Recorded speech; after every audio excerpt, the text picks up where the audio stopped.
Əksər oğlanlar sevgili olduqları qızlarla evlənmək istəmirlər.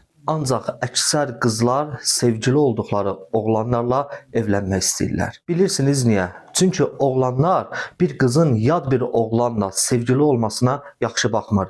Hətta bu yad oğlan həmin oğlanın özü olsa belə. Ancaq əksər qızlar evlənmək istədiyi oğlanlarla sevgili olarlar və ancaq bu oğlanlara etimad edib güvənərlər. Halbuki bu yalancı güvən minlərlə, yüz minlərlə, milyonlarla qızların intihar etməsinə, bədbəxt olmasına səbəb oldu. Unutmayın, kişi yalnız həyat yoldaşı ikən ona etimad etmək, ona güvənmək olar. Əgər Quranı əvvəldən axıra kimi oxusanız, görərsiniz ki, hətta bir dənə belə ayə yoxdur ki, Allah o ayədə evlilikdən öncəki sevgi münasibətinə təşviq etmiş olsun, təsdiq etmiş olsun. Çünki Allah bir qadının əksər vaxtlarda qurbana çevrildiyi bir münasibətə imza atmaz. Əksinə qadını gözdən uzaq saxlamaqla, onu əlçatmaz etməklə onu bu müsibətdən amanda saxlayır. Əgər bir oğlan bir qızı sevirsə və onunla sevgi münasibəti yaşayırsa və evlənmək üçün bir addım atmayıbsa,